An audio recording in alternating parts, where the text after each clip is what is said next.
तो चलिए बुलेटिन की शुरुआत करेंगे और सबसे पहले बात करेंगे राजस्थान विधानसभा के बजट सत्र की। डूंगरपुर विधायक गणेश घोगरा ने सदन में कहा कि राशन की दुकानों में गड़बड़ी हो रही है। एसटी के नाम आरक्षण कोई और खा रहा है। जनजाति के नाम पर आरक्षण मिलना चाहिए। राशन की दुकानों पर जनसंख्या के आधार पर राशन की दुकानों का आवंटन होना चाहिए।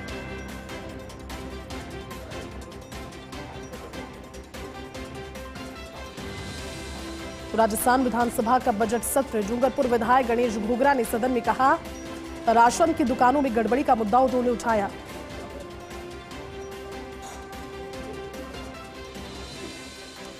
और चलिए राजस्थान विधानसभा के बजट सत्र की ज्यादा जानकारी देंगे हमारे साथ पॉलिटिकल एडिटर योगेश शर्मा इसमें लाइव जुड़े हुए हैं। योगेश जी, डूंगरपुर विधायक गणेश घोगरा ने सदन में आज राशन की दुकानों की गड़बड़ी के मुद्दों को उठाया।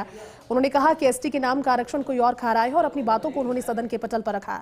अब और क्या चल रहा है राजस्थान विधानसभा में, किस तरह की कार्यवाही का नजारा आज नजर आए, कौन कौन सी महत्वपूर्ण पॉइंट्स आज के रहे, योगेश जी?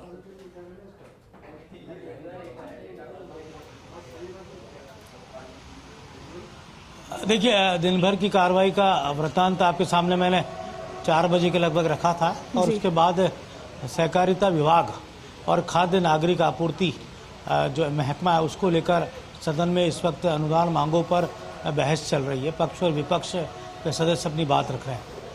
किसानों की ऋण माफ़ी, यह मामला आपको ध्यान ही है कि पिछली सरकार में भी इस पूरे मुद्दे को लेकर गहलोत सरकार ने सरकार बनते ही इस दिशा में पहल की थी, लेकिन जो केंद्र से जो ऋण किसानों को प्राप्त होते हैं केंद्र सरकार की योजनाओं को लेकर, उसे लेकर उनको कारगर उपलब्धि नहीं मिल पाई थी। लेकिन जो राजस्थान की सरकार से जुड़े हुए जो सोसाइटीज़ हैं या जहाँ से किसान ऋण लेते हैं उसको ज़रूर उन्होंने छूट दी थी या राहत देने का काम पिछली सरकार ने किया था। इस बार भी फिर से डिमांड उठी है और इसके साथ ही सहकारी सोसाइटियों में व्याप्त अनियमितताएँ, भ्रष्टाचार के मसले कुछ विधायकों ने प्रमुखता के साथ उठाए हैं और न केवल पक्ष के विधायक बल्कि विपक्ष और पक्ष दोनों के विधायकों ने तमाम जो खामियां हैं उनको दूर करने की बात यहाँ पर की है।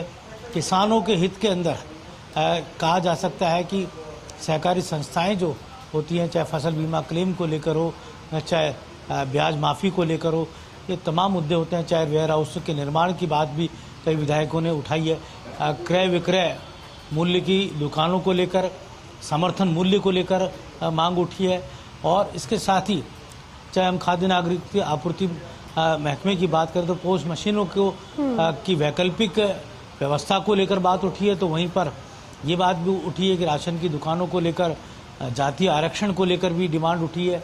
राशन की दुकानों के आवंटन में होने वाले फर्जीवाड़ों को लेकर भी बात उठी है। क्वालिटी को लेकर भी बात उठी, किस तरह से राशन की दुकानों से जो आपूर्ति की जाती है सामग्री की, उसकी गुणवत्ता को लेकर भी बात उठी है।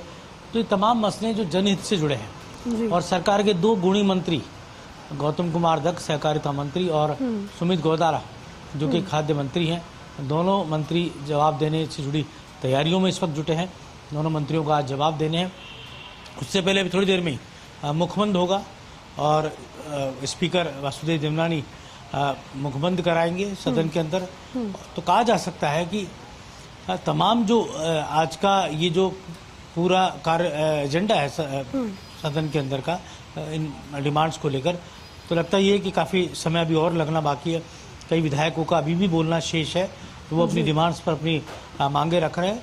और जैसा कि सुबह की बात थी, आज सुबह स्थगन के मुद्दों पर और सदन में लॉ एंड ऑर्डर के मुद्दे पर, खासतौर से सांगानेर में घटी रेप का मसला हो, चाहे बूंदी से जुड़ा लॉ एंड ऑर्डर का मसला हो, चाहे दक्षिणी राजस्थान से जुड़ा जो विषय है वो विजयनगर जैसी घटना वहाँ पर भी घटित हुई है।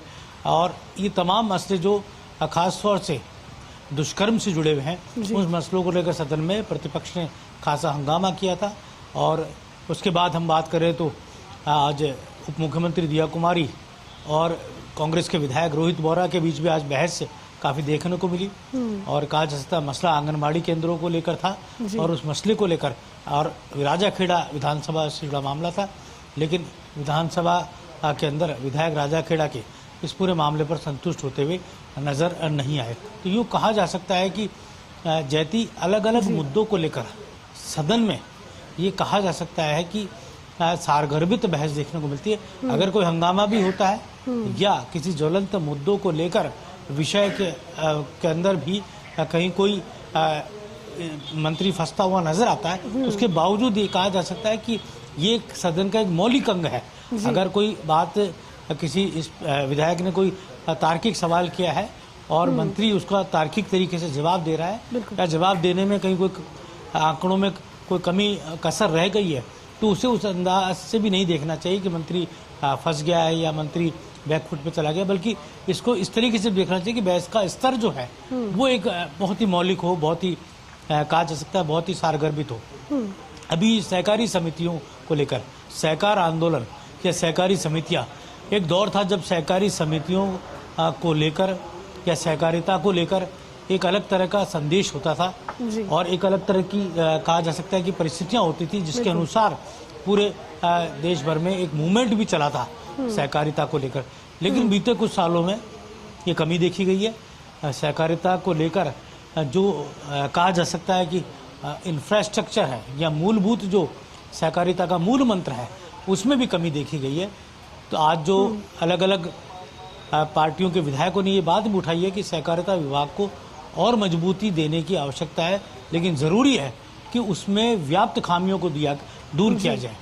जो फर्जीवाड़े होते हैं, जो सहकारी समितियों से जुड़े अनियमितताएं होती हैं, चाहे वो सहकारी समितियों से जुड़े सोसाइटी हुए, चाहे बैंक हुए, चाहे कर्ज में फंसे हुए किसानों का हाल हुआ, चाहे ऋण माफी की बात हुई, ये तमाम मसले होते हैं जो जिनको लेकर कहा जा सकता है आम किसान जूझता रहता है और उसे वो सहायता नहीं मिल पाती जिसकी उसको दरकार होती है। इसी तरह खाद्य नागरिक आपूर्ति महकमा, ये बड़ा महकमा है, अगर इसको ठीक ढंग से समझा जाए तो इस मंत्रालय का अपने आप में बहुत बड़ा पैमाना है। केंद्र सरकार की कई स्कीमें हैं तो सीधे तौर पर इस पूरे खाद्य महकमे को प्रोत्साहित करती है, मजबूती देती है, बशर्ते किस तरह से मंत्रालय को चलाया जा रहा हो, किस तरह से मंत्रालय की भूमिका को सामने लाया जा रहा हो। सुमित गोदारा बहुत गुणी मंत्री के तौर पर जाने जाते हैं और काफ़ी काम वो कर रहे हैं, अपने मंत्रालय को सशक्त बनाने में भी जुटे हैं। यहाँ पर क्योंकि उनको अपनी बात रखनी है, अलग अलग विधायकों के सवालों का ने जो उठाए हैं कटौती प्रश्नों के जरिए उनके जवाब उनको देने हैं, तो उसमें यही बात मोटे तौर पर सामने आई है कि राशनिंग सिस्टम को ठीक करना है और ख़ास तौर से उस गरीब तक गुणवत्तापूर्ण अनाज पहुँचे जिसकी उसको दरकार हो, और पूरा जो फर्जीवाड़ा होता है इसको भी दूर किए जाने की आवश्यकता है। तो खाद्य नागरिक आपूर्ति का मकसद केवल राशन की दुकानें ही नहीं होती, बल्कि कहा जा सकता है कि बहुत सारी ऐसी बातें होती हैं जो मिलावट या गुणवत्ता के मद्देनजर भी बेहद अहम होती है। बीती सरकार में कुछ मामलों को लेकर भ्रष्टाचार के अनेकों आरोप बीजेपी ने ही तत्कालीन मंत्री पर लगाए या उनके महकमे पर लगाए थे। अब इस महकमे में भी उन खामियों को दूर करने की दिशा में सुमित गोदारा दावा कर रहे हैं कि हम आगे बढ़ रहे हैं, और ये कहा जा सकता है कि किस तरह से वो काम कर रहे हैं इसका जवाब भी आज उनके जो सामने सवाल खड़े हुए हैं उनके जवाब से देखने को मिलेगा। जी बिल्कुल योगेश जी, आपने ठीक कहा, लेकिन योगेश जी आज विधानसभा स्पीकर वासुदेव देवनानी से मुलाकात भी कुछ मंत्रियों ने की थी, वो रूटीन मुलाकात थी या फिर मुलाकात के मायने आपसे समझना चाहेंगे? गृह राज्य मंत्री जवाहर सिंह मेढम भी पहुंचे थे मुलाकात करने के लिए विधानसभा स्पीकर से।